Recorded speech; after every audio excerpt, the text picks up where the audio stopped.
أعوذ بالله من الشيطان الرجيم بسم الله الرحمن الرحيم السلام عليكم ورحمة الله وبركاته الحمد لله والصلاة والسلام على رسول الله وعلى آله وأصحابه ومن والاه لا حول ولا قوة إلا بالله أما بعد. Puji dan syukur kepada Allah Subhanahu wa taala. Kemudian salawat berangkaikan salam kepada baginda Rasulullah sallallahu alaihi wasallam. Bapak Ibu yang dimuliakan oleh Allah Subhanahu wa taala, jadi kajian kita pada malam yang ke-28 Bapak Ibu, kita akan membahas tentang amalan-amalan yang harus kita kejar di penghujung bulan suci Ramadan. Bapak Ibu yang dimuliakan oleh Allah Subhanahu wa taala. Jadi kalau malam ini malam yang ke-28 Bapak Ibu, berarti ulama mengatakan inilah yang dinamai dengan finalnya di bulan Ramadan.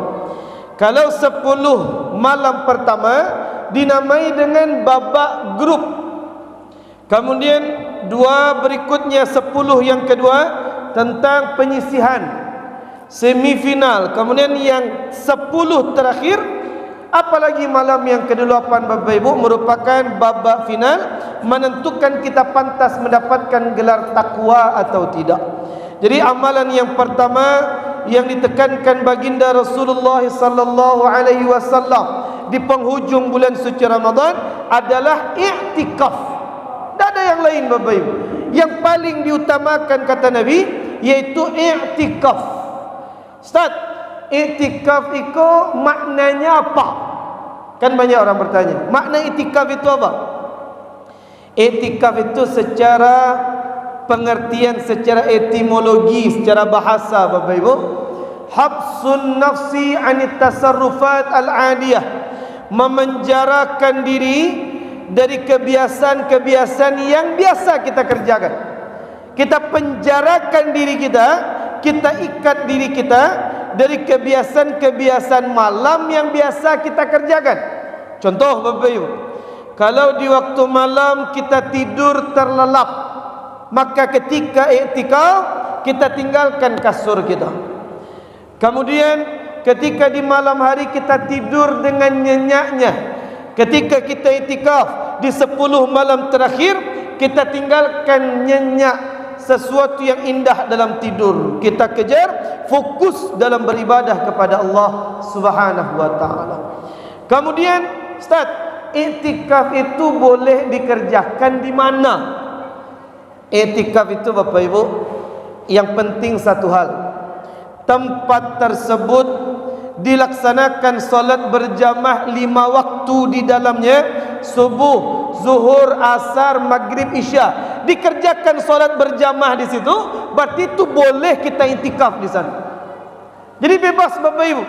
Di masjidkah boleh, di musallakah tidak ada masalah, di suraukah. Kalau di Bukit Tinggi ada namanya Langgar Bapak Ibu, itu tempat solat berjamaah, boleh kita i'tikaf di situ.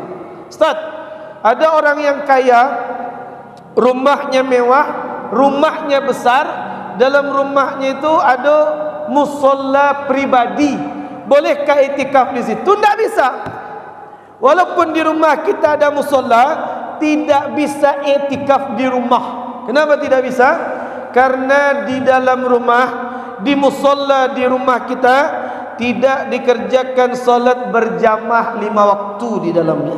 Jadi ingat Bapak Ibu, i'tikaf hanya bisa dikerjakan di tempat yang terdapat di dalamnya solat berjamaah 5 waktu.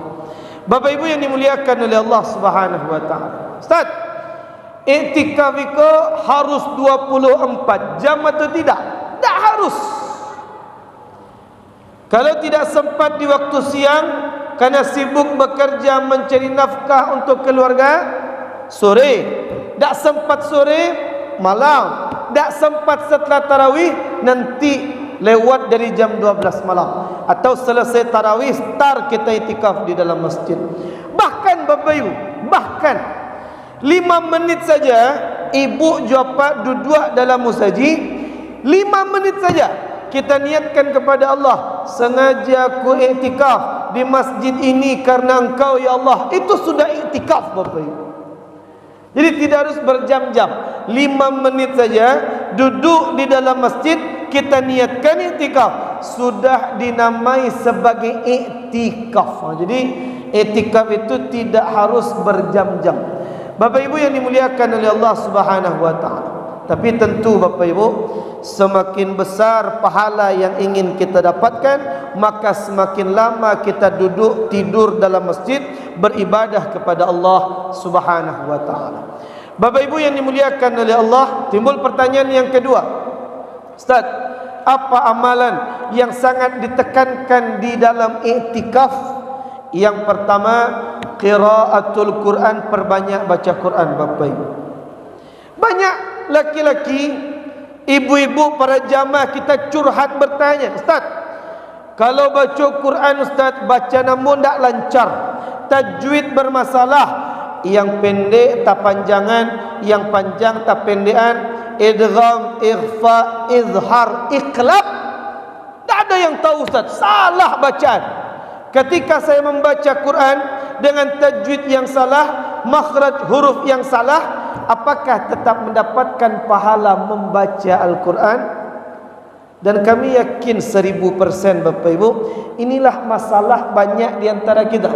Baca Quran cuman bacaan tidak lurus, banyak kesalahan dalam membaca Quran. Apa konsekuensinya? Busyra lakum, kata Nabi, kabar gembira untuk kita, untuk kalian, kata Nabi. Apa kabar gembiranya?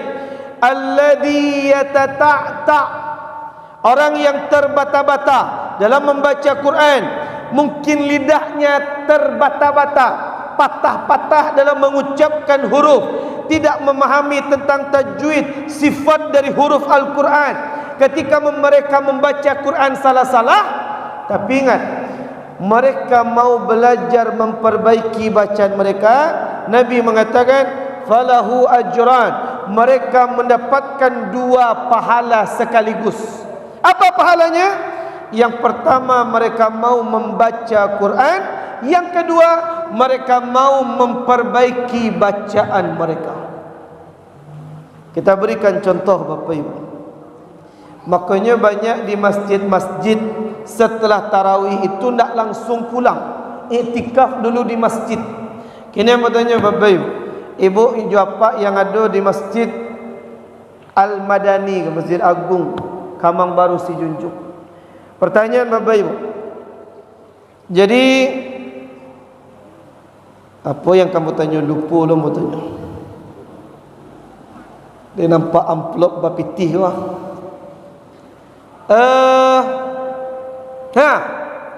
Kamu tanya cik Bapak Ibu, di Masjid Agung Al-Madani Sungai Tambang itu ada tidak setelah tarawih itu tadarrus membaca Quran bersama-sama? Ada tidak? Oh belum ya?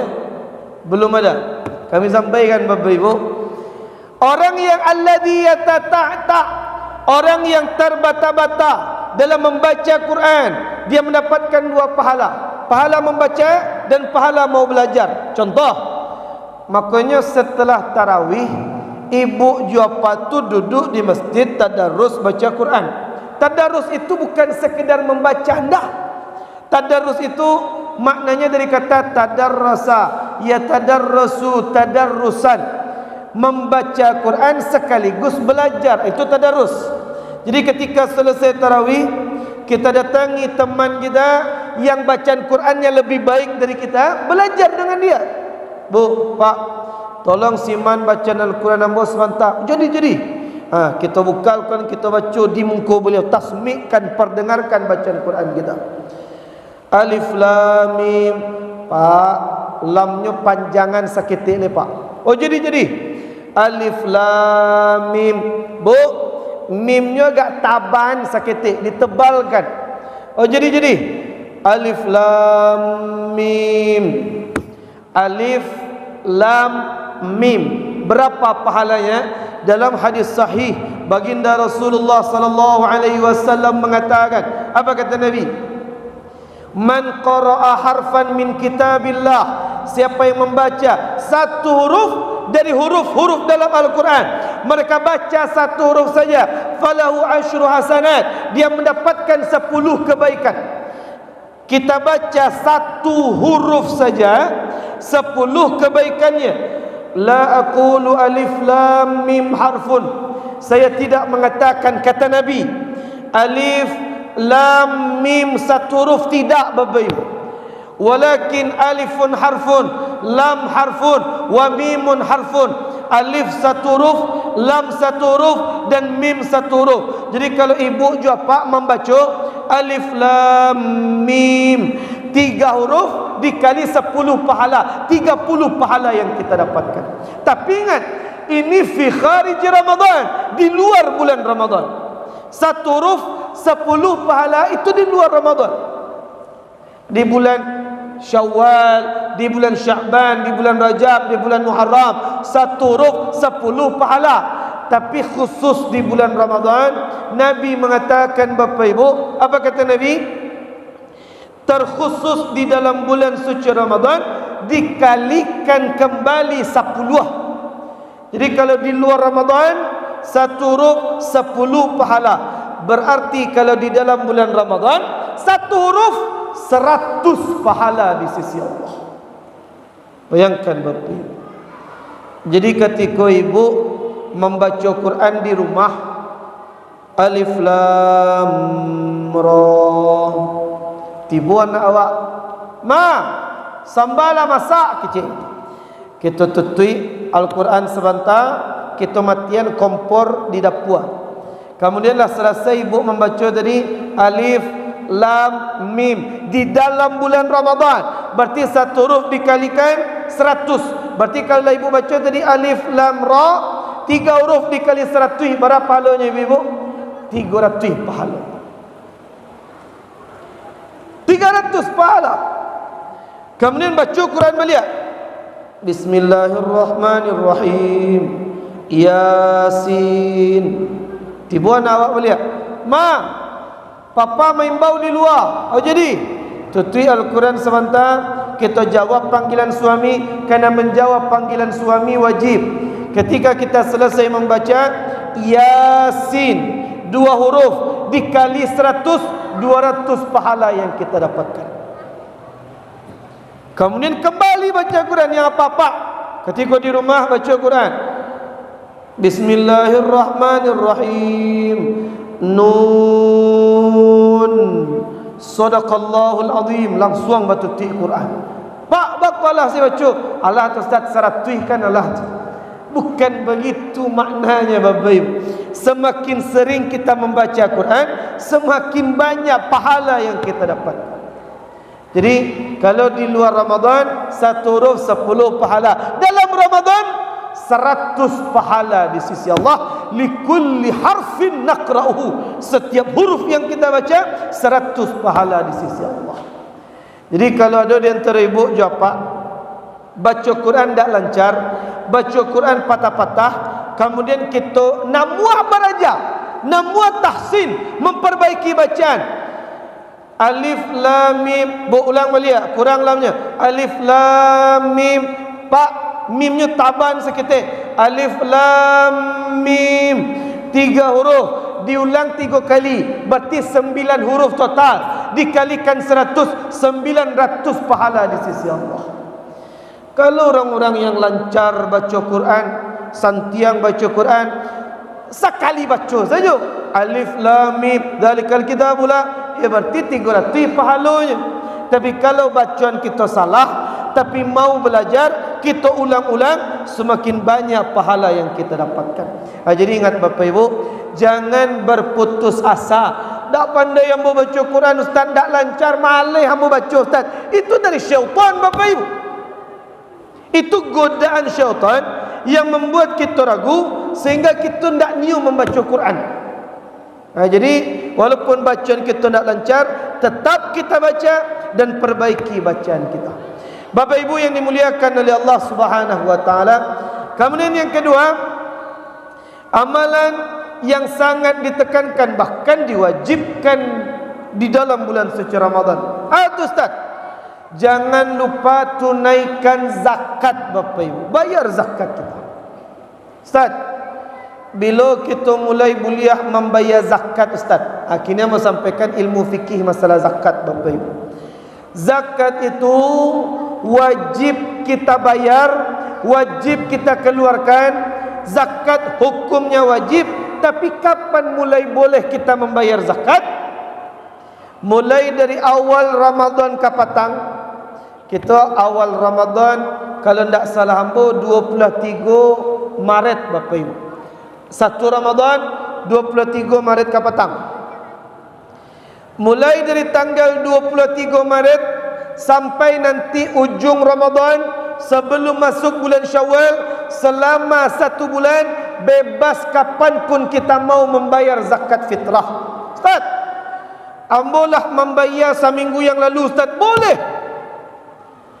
Ambolah membayar 2 minggu yang lalu, boleh. Ambolah membayar minggu yang lalu, boleh. Ambolah membayar sebulan yang lalu, berarti sebelum Ramadan. Tak bisa zakat dibayar sebelum Ramadan. Lah masuk Ramadan, lah tiba tanggal 1 Ramadan, baru boleh kita membayar zakat. Ustaz, ambo akan membayar zakat malam kini Ustaz, boleh. Ambo akan membayar biswa Ustaz, boleh. Ambo akan membayar zakat malam takbiran Ustaz, boleh. Selama 1 bulan, kapanpun bebas kita ingin membayar zakat fitrah. Nah, tapi tunggu dulu. Itu waktu yang diperbolehkan. Sedangkan yang kedua, kapan waktu yang diwajibkan kita membayar zakat? Kapan kita diwajibkan membayar zakat? Jatuh hukum wajib kawak bilo. Makanya, kau kata kuncinya Bapak Ibu, siapa anak-anak Ustaz yang tak mencatat, biko ada hadiah. Catat nak? Ada hadiah Ustaz lagi nanti pertanyaan. Jadi siapa yang wajib membayar zakat Bapak Ibu? Siapa yang merasakan hidup di bulan Ramadan, sekaligus dia merasakan hidup di bulan Syawal. Dia hidup di bulan Ramadan, sekaligus dia merasakan hidup di bulan Syawal. Hidupnya di 2 bulan itu, berarti wajib dibayarkan zakat fitrahnya. Contoh, tanya balik Bapak Ibu, di siko solat Id hari jadinya Ustaz. Lalu keputusan Ustaz. Aluleh, berarti ke pemerintah Ustaz. Ya. Ya, sama gitu berarti ambo pun ke pemerintah. Jadi anggaplah misalkan kalau Muhammadiyah kan Jumat, Pak. Muhammadiyah Jumat tu. Sedangkan pemerintah hari kemungkinan besar Sabtu. Kemungkinan, tapi anda tahu, mudah-mudahan sama je Muhammadiyah. Tapi kalau berbeda, kemungkinan sama. Misalkan raya hari Sabtu Bapak Ibu, tanggal 22 April hari Sabtu pagi, kita solat Id di lapangan. Kemudian hari Sabtu pagi kita solat Id, berarti hari Jumat itu penghujung Ramadan. Lah ujung-ujung Ramadan. Kini aku tanya Bapak Ibu, perpindahan kalender dalam Islam, kalender Hijriyah, bila waktunya Bapak Ibu? Maghrib. Perpindahan kalender Hijriyah dari tanggal 1 ke tanggal yang lain, dari bulan yang satu ke bulan yang lain, itu ketika maghrib. Kemudian hari Jumat ujung Ramadan, berarti maghrib hari Jumat lah masuk 1 Syawal. Kalau yang ikut pemerintah, Sabtu pagi kita solat Id, Jumat habis maghrib lah masuk 1 Syawal. Sebelum azan maghrib, berarti masih ujung Ramadan, masih ujung bulan Ramadan. Kini yang bertanya Bapak Ibu, ada misalkan di antara ibu japa meninggal, atau keluarga kita di rumah, atau tetangga awak, hari Jumat nyo meninggalnya hari Jumat sebelum azan maghrib.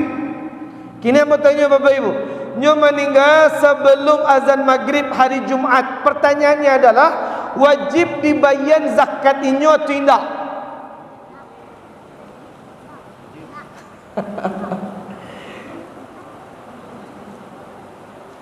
Lah masuk waktu Syawal. Alun. Berarti ketikanya meninggal sebelum maghrib, awak kan umur kau tak tahu bila meninggal kau kan tak tahu. Bisa jadi ibu juapak meninggal dulu baru ambo. Atau kita balik ambo terakhir ibu juapak dulu meninggal. Jadi awak usia kau tak tahu. Ada di antara awak, orang tua awak, keluarga awak meninggal.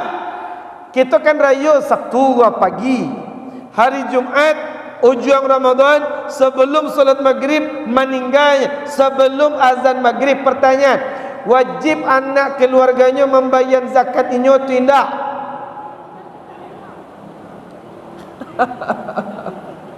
Hah? Tak wajib? Wajib. Wajib Ibu bapak? Wajib.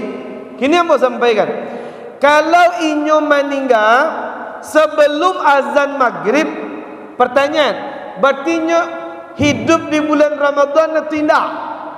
Oh iya, berarti kini masih ada juga. Karena inyo masih hidup sebelum Ramadan, sebelum Syawal masih duit, meninggal sebelum maghrib.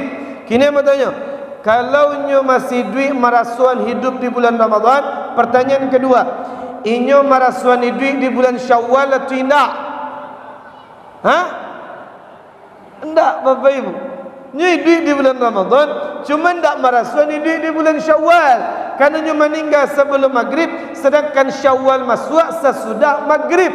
Maka ketika dia hanya hidup di bulan Ramadan, tidak merasakan hidup di bulan Syawal, maka tidak wajib dibayarkan zakatnya. Tidak wajib.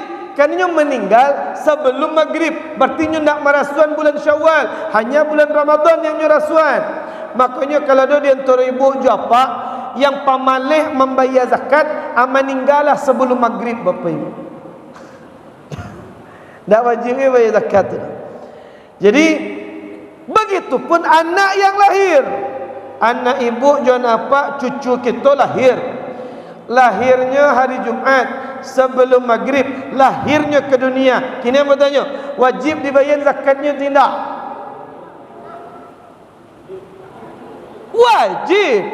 Wajib dibayar. Bak wajib dibayar, Ustaz, karena dia lahir sebelum azan, berarti masih bulan Ramadan, dan nanti dia juga hidup di bulan Syawal. Duitnya di 2 bulan, berarti wajib zakatnya dibayar. Itu fikih zakat. Bu, Pak, kalau kajian tarawih kau biasa sampai jam berapa, Ustaz?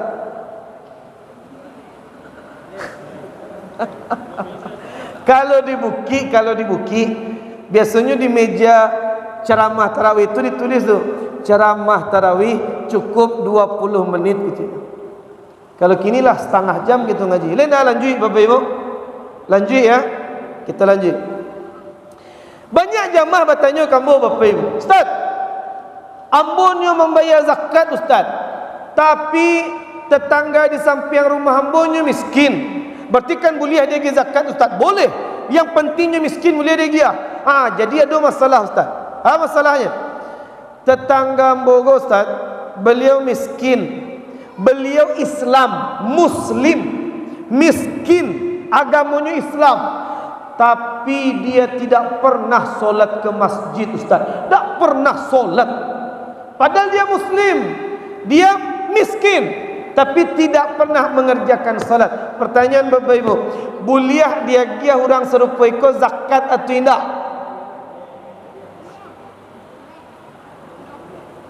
Boleh atau tidak? Nya miskin, Muslim, tapi tak pernah solat ke masjid. Jangankan ke masjid, solat saya di rumah tak pernah. Tapi nya miskin, Muslim, agamanya Islam, tetap diberikan zakat atau tidak? Bapak, syaratnya tidak cukup. Kini kami sampaikan Bapak Ibu, kami sampaikan syarat orang yang berhak menerima zakat itu 2 saja Bapak Ibu. Muslim, agamanya Islam. Yang kedua, dia miskin atau dia asnaf yang 8. Perkara dia solat atau tidak, itu hubungan yang bersangkutan dengan Allah, Bapak Ibu. Jadi kalau ada tetangga ibu japa miskin, agamanya Islam, tapi dia tidak solat, tetap diberikan zakat. Kata ulama, Imam An-Nawawi mengatakan, mudah-mudahan dengan zakat yang kita keluarkan, zakat yang kita beri, dapat menggerakkan hatinya, dapat melunakkan kerasnya jiwanya, dapat mengantarkan hidayah dari Allah. Tetap diberikan. Tapi ingat, makanya dalam tafsir, aqimus salata wa atuz zakah, tunaikan solat dan bayarkan zakat. Maksud atuz zakah, bayarkan zakat di situ, salah satunya maknanya Bapak Ibu, sampaikan nasihat-nasihat yang baik ketika kita memberikan zakat. Contoh, Bu, Pak, ku ada zakat dari keluarga ambo untuk ibu japa, tolong terima di, kau zakat dari ambo keluarga. Tapi ambo celia ibu japa jarang solat ke masjid. Solatlah ke masjid, Pak. Kalau ibu japa datang ke masjid berjamaah, silaturahim kita terjaga, kami tahu kesulitan yang ibu japa rasakan. Tapi kalau ibu japa tidak kamu saji, caranya kami bantu. Kita berikan zakat dan kita berikan nasihat yang baik. Mudah-mudahan hari ini kita berikan zakat, besok tergerak hatinya untuk datang solat ke masjid. Tapi kalau tetangga kita tidak solat, nya miskin, butuh zakat, tidak solat, ketika kita pergi zakat kayaknya, Bu, Pak, kau zakat dari ambo je keluarga, terima ni. Cuma ambo celik ibu jua Pak jarang solat, tidak pernah kamu saji.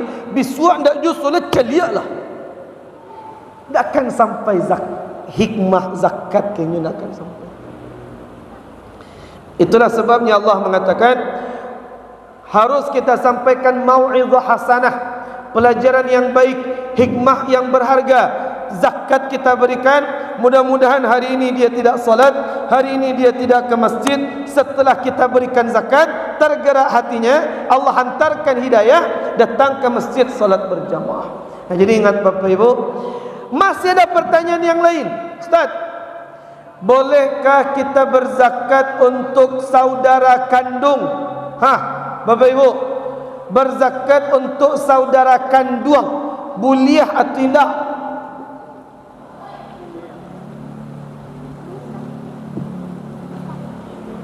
Boleh atau tidak?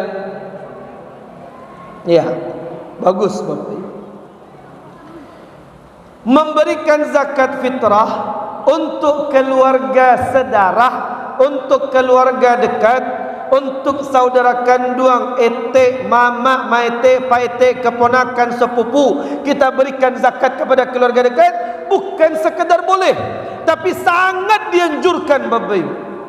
Makanya Allah dalam Al-Quran berkali-kali mengulang ayat wal aqrabin, dahulukan dekat dari keluarga kita. Setelah keluarga dekat kita beri zakat, kita berikan sedekah, baru orang lain kita berikan.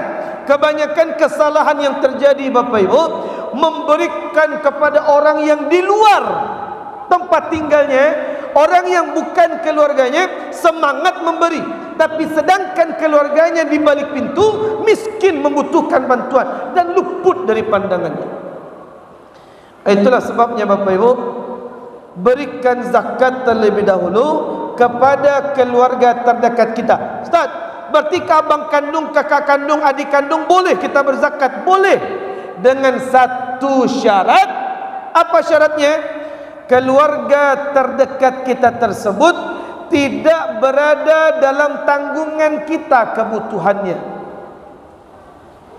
Hidupnya bukan kita yang menanggung, makan tidak dengan kita, tinggal tidak bersama kita. Dia sudah punya keluarga, sudah punya pekerjaan, sudah punya tempat tinggal, sudah punya anak isteri, sudah memiliki penghasilan, cuma dia miskin, membutuhkan bantuan. Itu yang kita dahulukan. Yang penting laisa fi dhimnina, dia bukan dalam tanggung jawab kita. Tapi kalau ibu jawab, Pak, ada di rumah kita paete, maete, mama, saudara kandung, keponakan tinggal di rumah awak. duit Jawa, makan Jawa, miskinnya. Itu yang tak boleh kita bagi zakat karena bukan tanggungan kita. Bu, Pak, masih ada yang lain.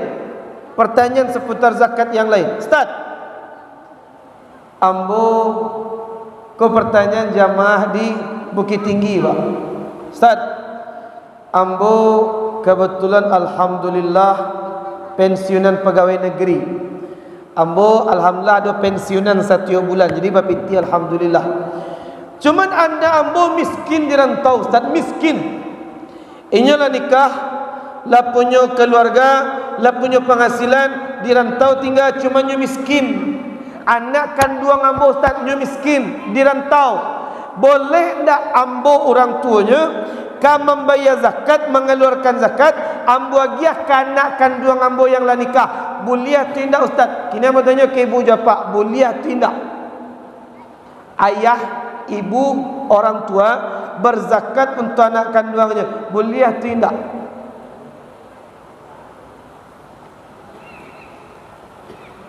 Di sekolah yang banyak ragu, Bapak Ibu, kami sampaikan, boleh tindak, Ustaz?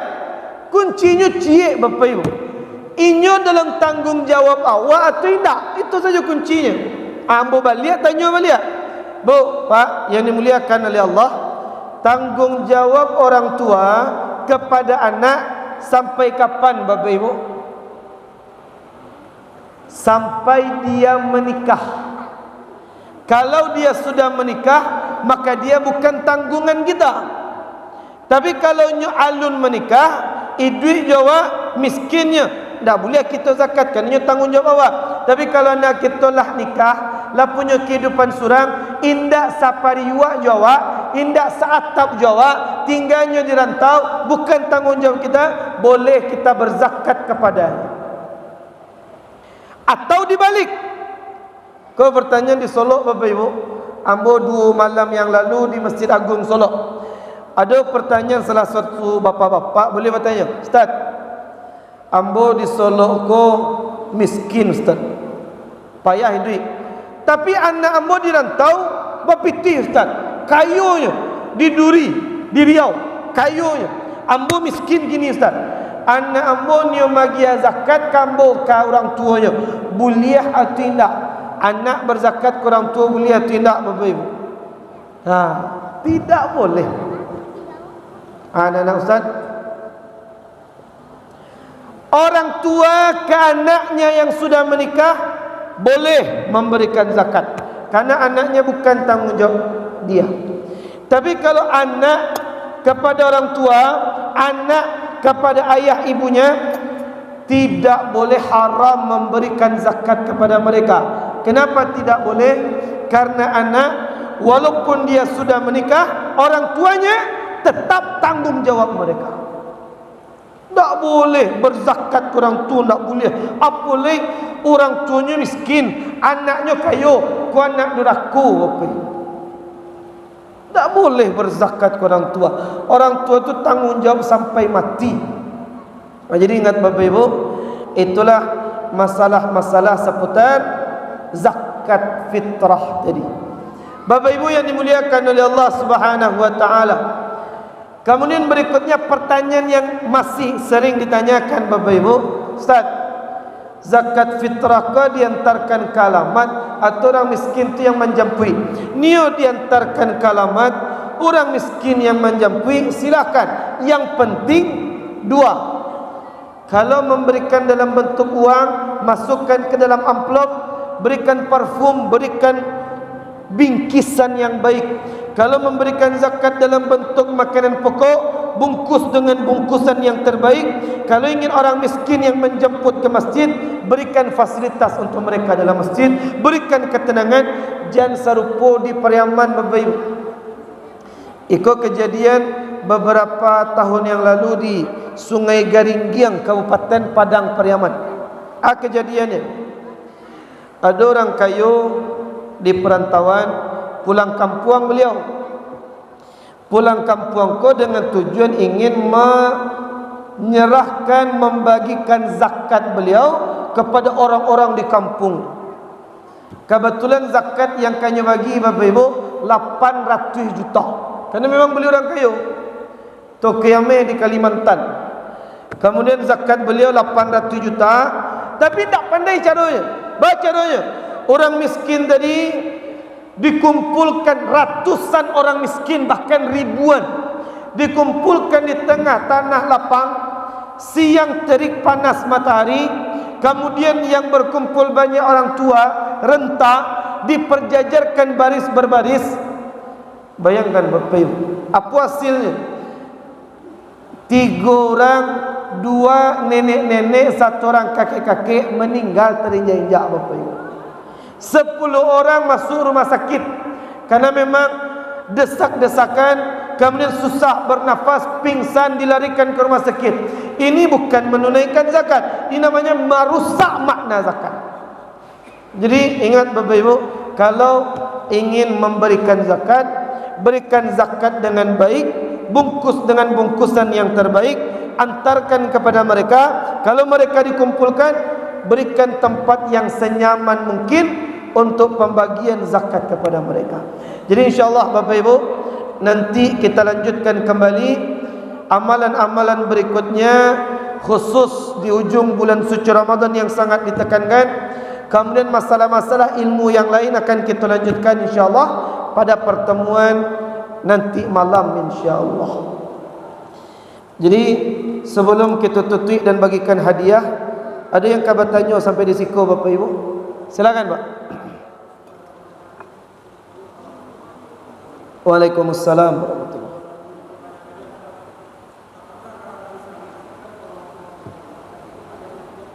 Ya. Apakah dalam menunaikan, membayarkan zakat fitrah ada ijab dan qabul di situ? Secara kewajiban, kalau ditanya wajib atau tidak, tidak. Tidak ada hadis yang sharih, tidak ada hadis yang tegas dari Nabi bahwa ketika menyerahkan zakat fitrah harus diiringi dengan ijab dan qabul. Tidak ada. Tidak ada. Silakan kita cari hadis sahih, hadis hasan, tak ada Bapak Ibu. Cuma kalau ingin memberikan zakat fitrah dan kita yang menerimanya, memang kalau bisa ada doa yang terselip, tapi bukan ijab dan qabul. Contoh, kalau ingin tetap melafazkan sesuatu silahkan, tapi tak wajib. Bu, Pak, iko zakat dari keluargamu untuk ibu Pak terima deh. Kata orang yang menerima tadi, doakan. Kalau ibu Pak dia giah zakat sama orang, tahu terima kasih, doakan orang tu. Walaupun tak ada ijab qabul, minimal doakan dia. Kita dapat zakat mah. Zakat. Bu, Pak, kau zakat untuk ibu Pak. Oh jadi alhamdulillah. Baca doa di situ. Doanya. Ajarakallahu fima a'taita wa baraka fima abqaita wa ja'alahu Allahu laka tahura. Tak bisa je bahasa Arab, bahasa Indonesia. Mudah-mudahan Allah memberikan ganjaran yang terbaik seperti yang kau berikan, dan Allah berkahi harta yang masih engkau simpan, dan Allah berikan lipat ganda atas apa yang telah engkau serahkan. Tak bisa panjang-panjang, pendek saja doanya. Mudah-mudahan Allah membalasi zakat yang apa agiah kamu. Anda bisa mu itu. Makasih banyak Pak. Anda bisa mu itu. Aniang saja lah Bapak Ibu. Banyak nak dimanuakan. Jadi kalau apa tanya, wajibkah ijab qabul dalam penyerahan zakat? Tidak wajib. Tapi kalau ingin ada kalimat-kalimat tanda terima kasih, sangat dianjurkan. Masih ada pertanyaan yang lain Bapak Ibu? Silakan Pak.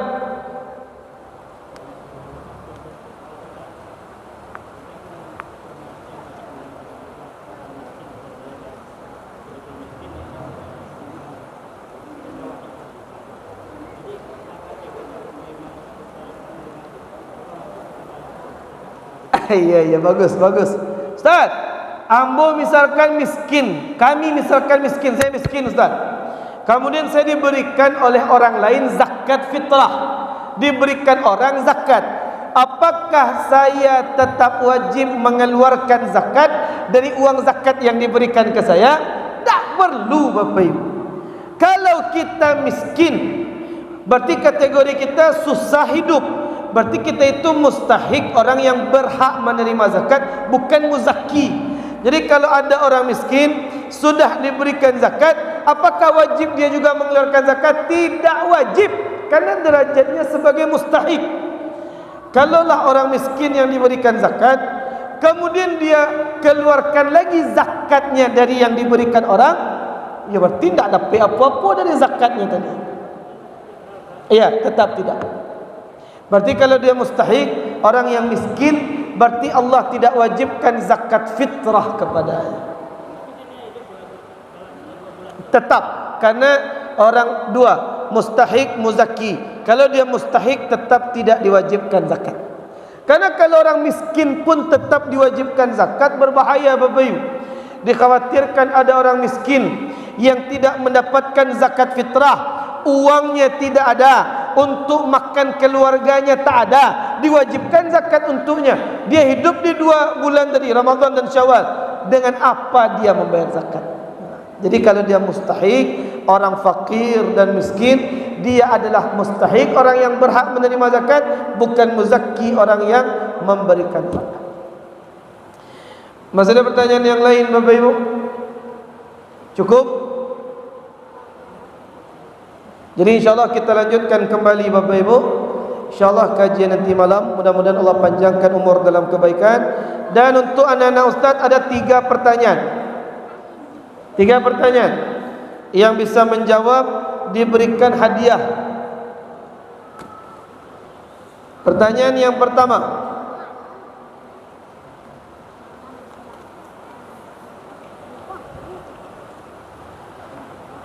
sebutkan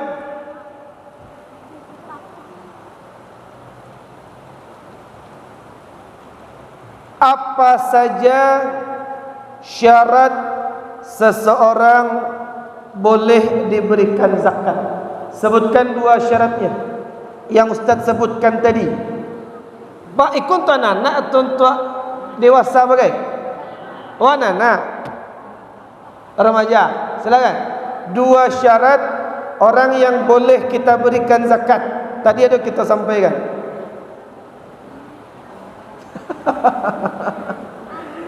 Silakan.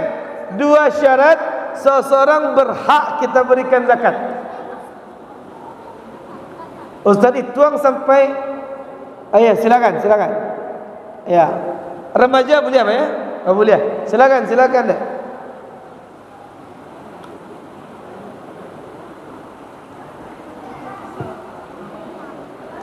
Sebutkan nama dan asalnya.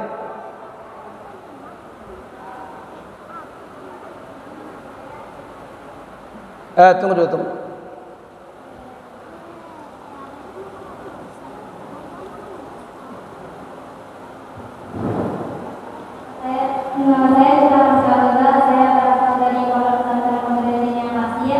Dinia Pasya.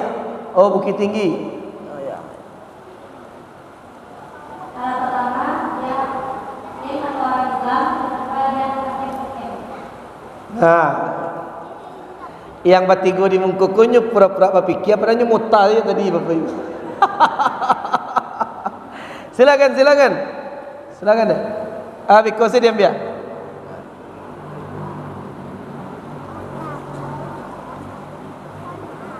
Kemudian pertanyaan yang kedua. Siap-siap. Pertanyaan yang kedua.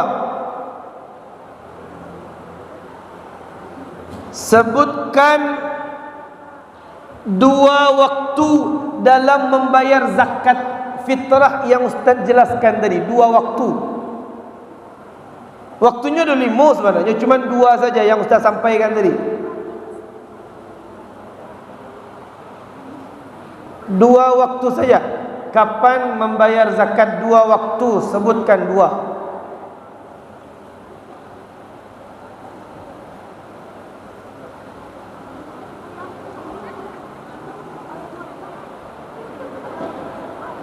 Ikut pertanyaan yang sulit atau memang yang menjawab tak bisa? Silakan. Yang mukenah biru, silakan nak. Silakan. Sikos.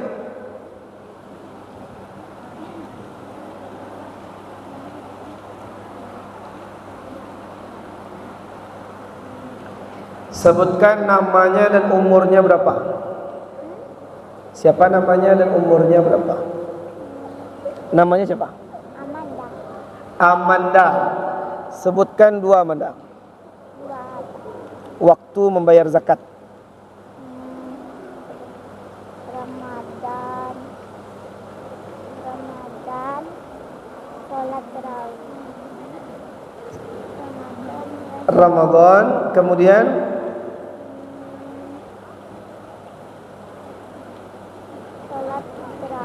sholat tarawih. salat tarawih. Atau doa kecil kawan tu. Bantu kawannya je lah. Bantu cepet lah. Bagi 2 nanti. Cepet.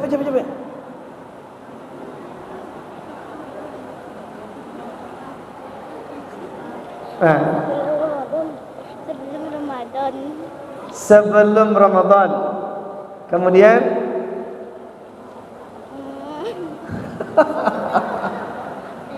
Sesudah Ramadan. ada yang bantu boleh nak?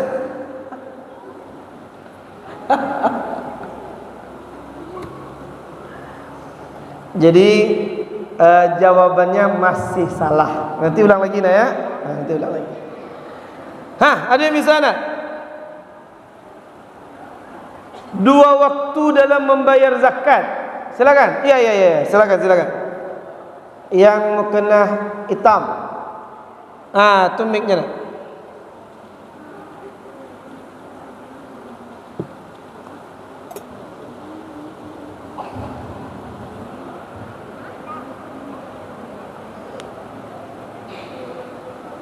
Nama saya Siti Lesari dari Pondok Pesantren Kiai Pakusan di Bamburuti.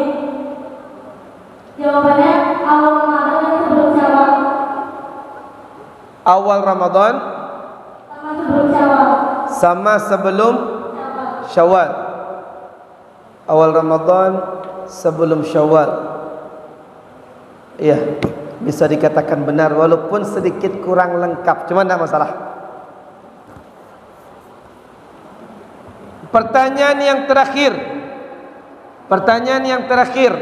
InsyaAllah mudah insyaAllah. Pertanyaan yang terakhir anak-anak. Sebutkan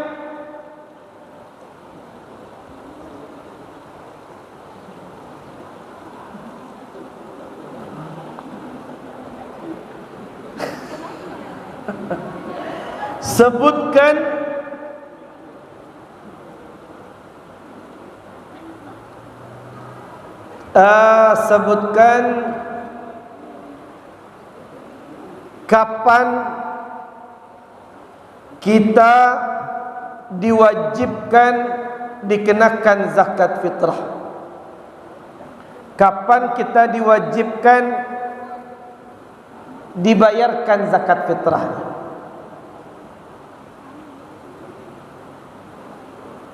Silakan.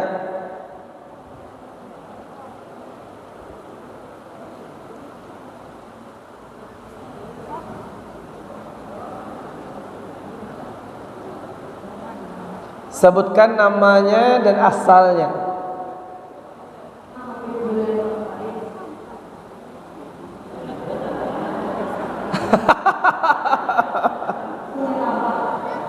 Apa?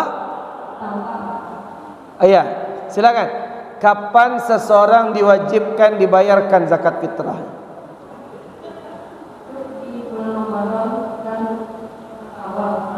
Hidup di bulan Ramadan dan di bulan Syawal. Itu tahu sendiri atau ditunjukkan abang di belakang? Ya, betul, mencatat, bagus. Silakan jemput sini.